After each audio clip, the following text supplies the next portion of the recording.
Anggota perguruan silat serang warga saat konvoy di Kabupaten Jombang, Jawa Timur. 3 warga mengalami luka sabetan senjata tajam. Penyerangan dipicu pengaruh minuman keras.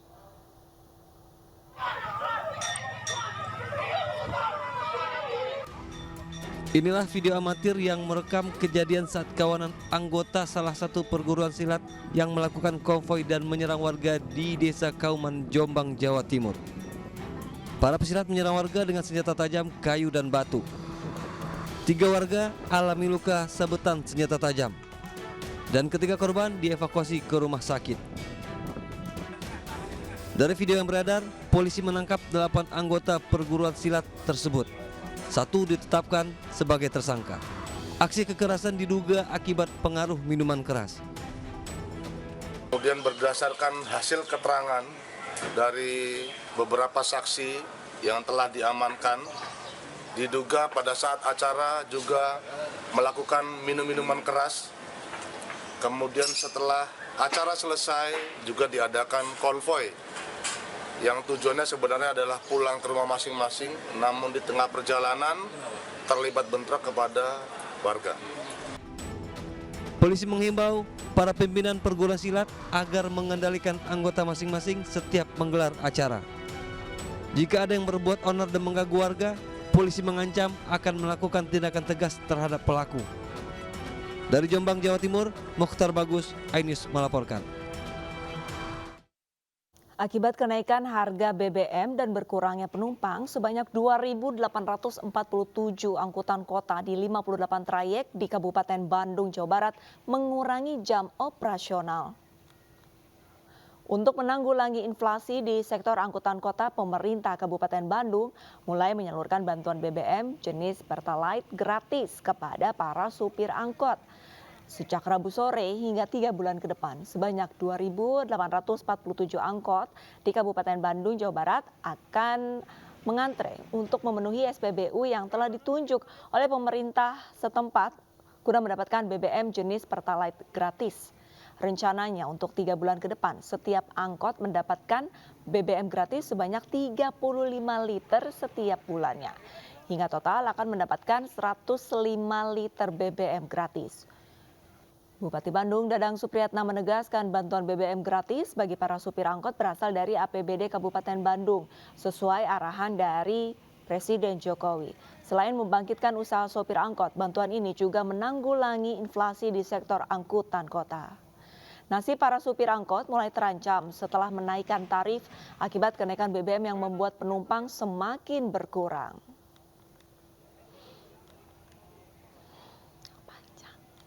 Adanya bantuan dari Dadang Kebonto ini bisa membantu meringankan pengguna angkot dan juga angkot di wilayah kabupaten.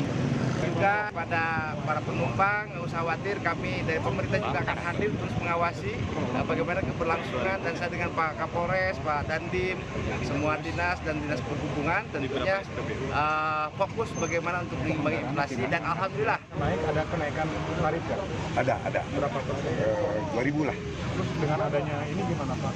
Membantu penumpang juga? Ya membantu Pak, cuman sampai saya belum stabil itu, masih penumpang ada yang ini gitulah, belum semuanya ini lancar. Ya. Pak, kalau untuk penumpang ada penurunan nggak seperti pasca naik? Pasca BBM itu sudah otomatis Pak ada sedikit ada penurunan. Berapa persen? Pemirsa, dampak naiknya harga bahan bakar minyak sejumlah nelayan di Tegal, Jawa Tengah mulai terlilit utang. Pasalnya, para nelayan tidak bisa menutupi hasil penjualan ikan dengan biaya pembelian BBM dan angsuran utang mereka.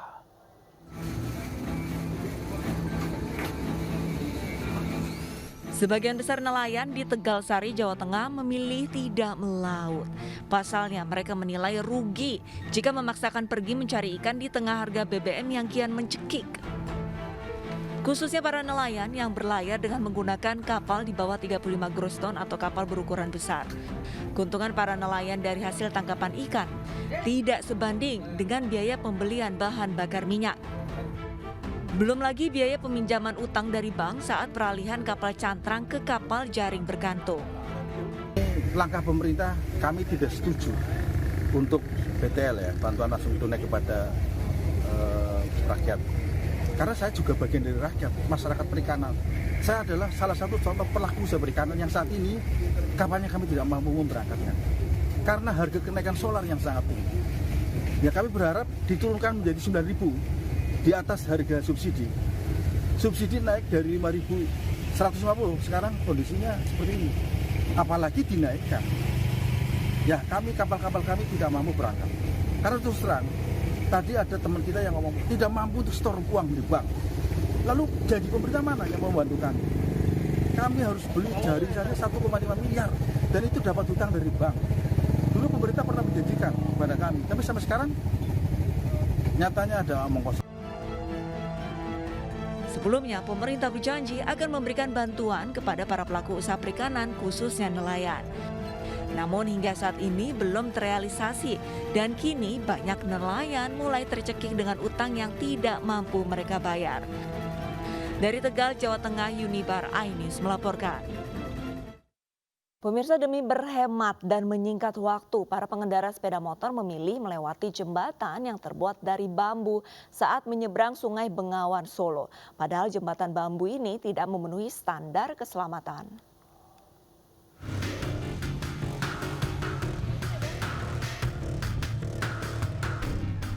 Jembatan Mojo penghubung kota Solo dan Kabupaten sedang diperbaiki.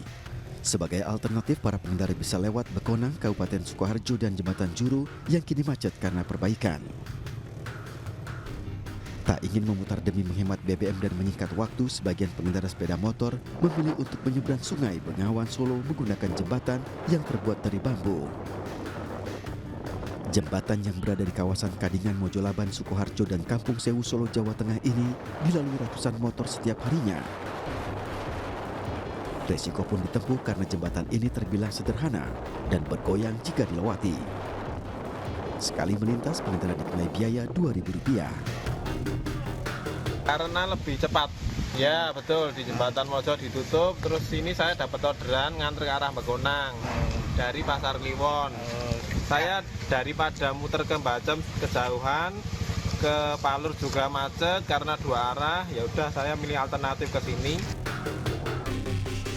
Jembatan bambu ini milik seorang warga setempat yang dibuat dengan dana pribadi Rp20 juta. Karena semakin banyak kendaraan yang melintasi, pengelola sempat menambah satu jembatan bambu di samping yang sudah ada dan menambah tim pengamanan. Dari Solo, Jawa Tengah, Septiantoro, iNews melaporkan. Perajin tahu di rumahan di Kota Tegal, Jawa Tengah ini mulai terancam gulung tikar. Tingginya harga kedelai dan naiknya BBM membuat biaya produksi tahu semakin membengkak.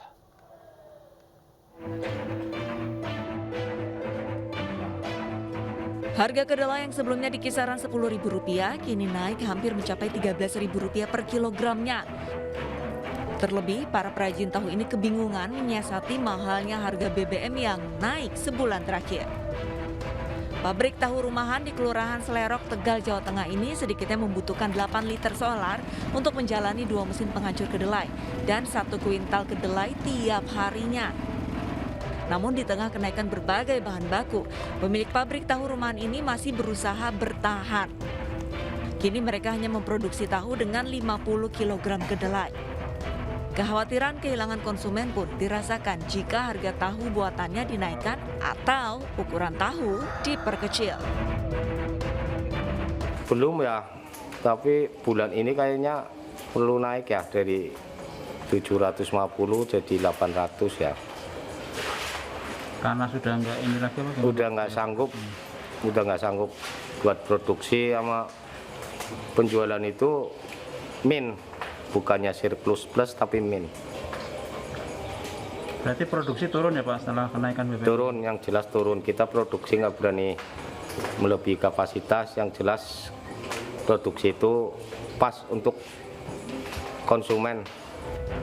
Rencananya jika kondisi ini masih berlanjut, harga tahu buatannya yang dibanderol Rp750 per tahu akan dinaikkan menjadi Rp800 per tahu agar tetap bertahan.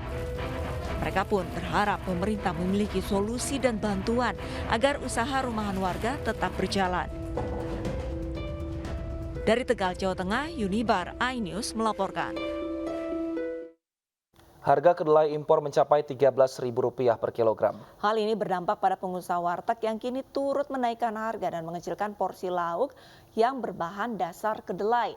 Salah satu pemilik warteg di kawasan Kebon Sirih, Jakarta Pusat terpaksa menaikkan harga dan memperkecil ukuran lauk berbahan dasar kedelai seperti tahu dan tempe. Imbas kenaikan harga kedelai impor yang saat ini menembus Rp13.000 per kilogramnya. Jika biasanya gorengan tahu dan tempe dihargai Rp1.000 saat ini harganya mencapai Rp2.000. Kenaikan ini dikarenakan harga tempe dan tahu di pasaran juga mengalami kenaikan yakni Rp9.000 untuk per pipihnya.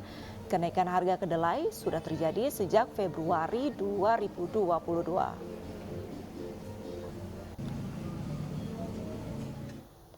Pemirsa, Koperasi Produsen Tahu Tempe Indonesia DKI Jakarta terpaksa menaikkan harga tahu tempe seiring kenaikan harga kedelai yang saat ini menembus Rp13.000 per kilogram.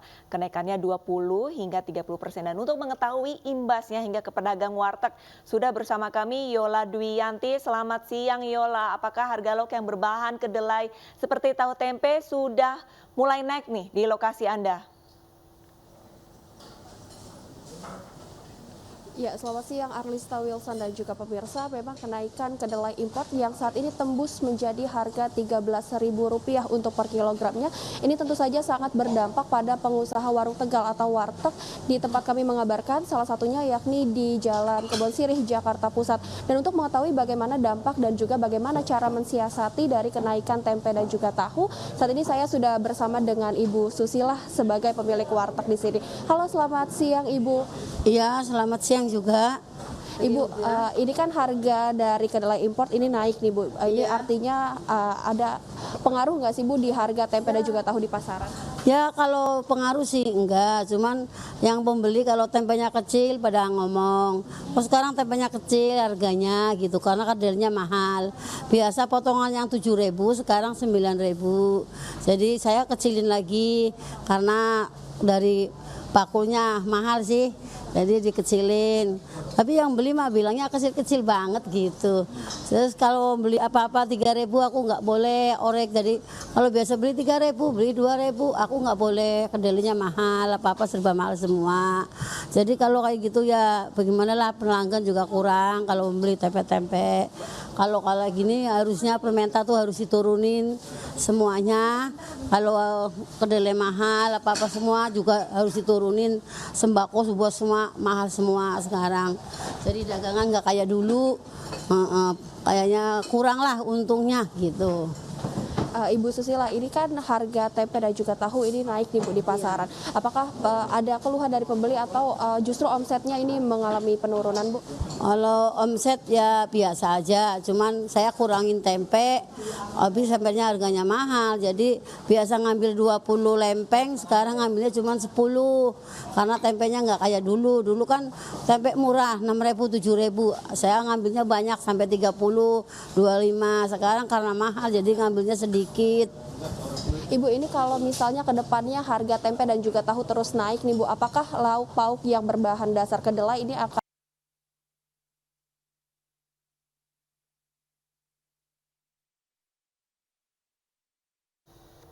kecil, kalau dipotong-potong kayaknya kurang apa namanya, diorek sedikit. Biasa kita ngorek 3 lempeng 5 lempeng, ngoreknya sedikit, jadi akhirnya